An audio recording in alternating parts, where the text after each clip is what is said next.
महिलाएं सन्यासी नहीं बन सकती। महामंडलेश्वर, कथा व्यास या जगत गुरु बनने पर भी रोक है।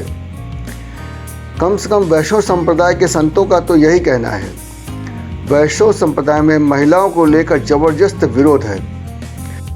जी हाँ, जिस महाकुंभ की शुरुआत नगर प्रवेश के दौरान निरंजनी अखाड़े के जुलूस में संतों के रथ पर साध्वी वेश में सवार हर्षा रिशारिया की तस्वीर से सनसनी मचाकर हुई हो, जिस महाकुंभ के मध्य में ममता कुलकर्णी को महामंडलेश्वर बनाए जाने पर हंगामा मचा हो, जिस महाकुंभ में स्टीव जॉब्स की पत्नी पामेला जॉब्स ने सनातन धर्म ग्रहण करके पूरे विश्व में एक ज़बरदस्त सुर्खियां बटोर ली थीं, उस महाकुंभ में वैष्णव अखाड़े लगातार महिलाओं को संन्यास दिलाने का सख्त विरोध कर रहे हैं।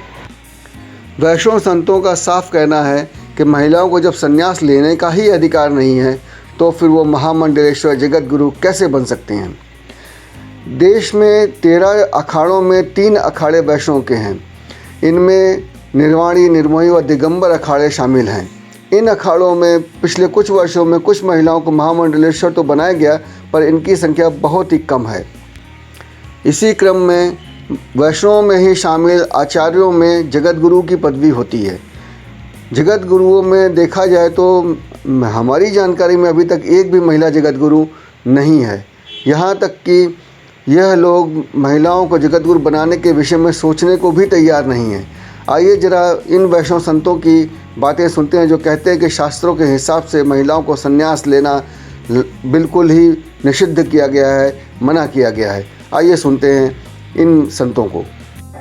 प्रश्न है कि महिलाओं को संन्यास लेना चाहिए या नहीं। भगवान शंकराचार्य ने अपने सिद्धांत में 4 सन्यासी बनाया। 4 सन्यासियों में उन्होंने 4 पीठों की स्थापना की। भगवान शंकराचार्य ने महिलाओं में सबसे पहले भारती को, उभय भारती जिसका नाम है मंडन मिश्र की पत्नी है, उनको उन्होंने साध्वी बनाया मगर सन्यासी नहीं। मंडन मिश्र को सन्यासी बनाया, त्रोटकाचार्य को सन्यासी बनाया, सुमिश्राचार्य को सन्यासी बनाया। 4 पीठों की शंकराचार्य के रूप में उन्होंने स्थापित की। महिलाओं को संन्यास लेने का शास्त्रीय अधिकार नहीं है। कलयुग में महिलाओं को भी नहीं, तो महिलाओं को जब शिखा सूत्र ही नहीं है तो त्याग क्या करेंगे। दूसरी बात, उनका जो है पिंडदान वो स्वयं कर नहीं सकते, क्योंकि पिंडदान करने और कराने का जो नैतिक अधिकार है ब्राह्मणों में, जिसके शिखा सूत्र होंगे उन्हीं को पिंडदान करने कराने का अधिकार है। सन्यासियों में बहुत सारी चीज मनमुखी हो रही है।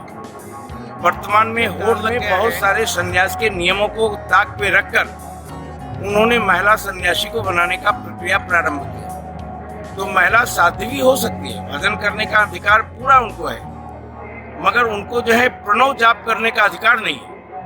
तज्जप प्रणव शब्द का जो प्रयोग है योग दर्शन शास्त्रों में, उसमें ये सिद्धांत में स्पष्ट लिखा गया है कि महिलाओं को प्रणव का जाप नहीं करना चाहिए।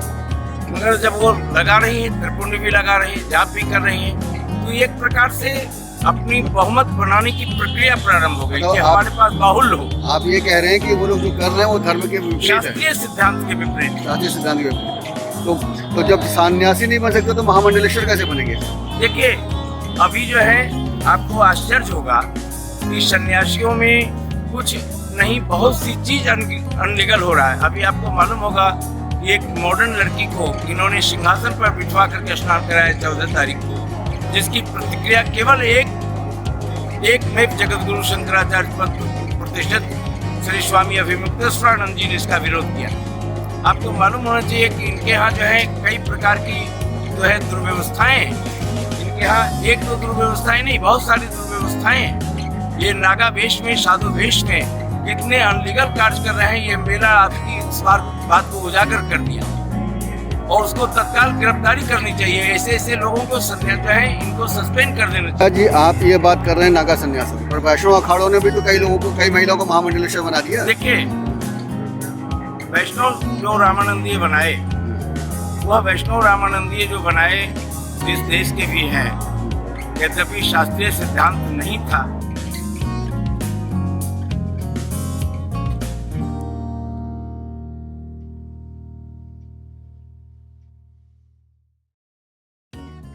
महाराज जी, महिलाएं एक भी नहीं बन रही हैं जगत गुरु, क्या महिलाओं का रोक है क्या आपके यहाँ? नहीं, रोक की बात नहीं है जी। लेकिन महिलाओं को जगत गुरु का पद महिलाओं की एक विशेष वो होनी चाहिए। नहीं, कथाकार तो कई हैं। कथाकार तो आजकल आपसे छिपा तो नहीं होगा। बिल्कुल। व्यासपीठ का अधिकार महिलाओं को नहीं है। अच्छा।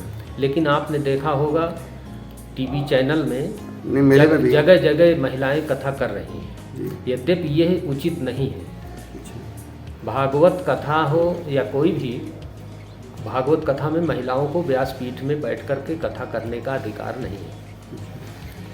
भागवत कथा का अधिकार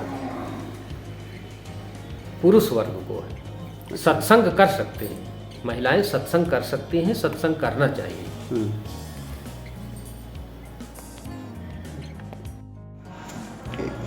तो महाराज जी, आपने कहा कि महिलाओं को व्यासपीठ पर बैठने का अधिकार नहीं है, तो उन्हें जगत गुरु बनने का भी अधिकार नहीं होगा? नहीं। तो शास्त्र में ऐसा कहाँ लिखा है कि महिलाएं ये सब नहीं कर सकती हैं? नहीं, शास्त्र में है। अब उसको कोई ना माने वो अलग बात है। आप कुछ अगर उद्धृत कर सकें, इसमें कुछ बता सकें तो? हाँ, शास्त्र में है, श्रीमद् भागवत महापुराण में है जी। और कई जगह ऐसा उल्लेख मिलता है। लेकिन अब आज के परिवेश में लोग लाभ की दृष्टि में, सम्मान की दृष्टि में, जहाँ सम्मान मिल रहा है वहाँ शास्त्र का अनदेखा किया जा रहा है। चारों तरफ सम्मान मिल रहा है तो अपने सम्मान और प्रशंसा को देखते हुए शास्त्र की ओर ध्यान नहीं देते, यद्यपि ऐसा करना तो नहीं। महाराज जी, ये बताइए, ये खाली वैष्णव में ऐसा क्यों है कि महिलाओं को निषेध किया है? शैव भी तो भगवान का ध्यान कर रहे हैं, महामंडलेश्वर लाइन लगा के महिलाएं बनी हुई हैं। 1955 में गीता भारती को महामंडलेश्वर बनाया गया था, महानिर्वाणी अखाड़े से। देश के आज़ाद हुए थोड़े ही दिन हुए थे। फिर तो आपके यहाँ पे जगत गुरु महिलाएं नहीं हैं, फिर महिलाओं का बोलने को अधिकार ही नहीं है। नहीं, बोलने का पूरा अधिकार है। नहीं, जगत गुरु बनने का अधिकार नहीं है। तो ऐसा भेद क्यों? उसी धर्म के आप भी, उसी धर्म के वो लोग भी, इतना भेद क्यों है? भेद कुछ भी नहीं है, लेकिन कुछ ऐसे अधिकार हैं जिसमें वर्जित किया गया है। जैसे व्यासपीठ की बात आपने किया, तो व्यासपीठ पर महिलाओं को अधिकार नहीं है। बाकी सत्संग करें। तो जगत गुरु कैसे बन सकते हैं? एक भी महिला जगत गुरु है क्या रामानुजाचार्य में? नहीं, ऐसा तो नहीं। नहीं। कर जाएंगे लिए मन में पावन भक्ति चले, चलो कुंभ चले, चलो कुंभ चले, चलो कुंभ चले।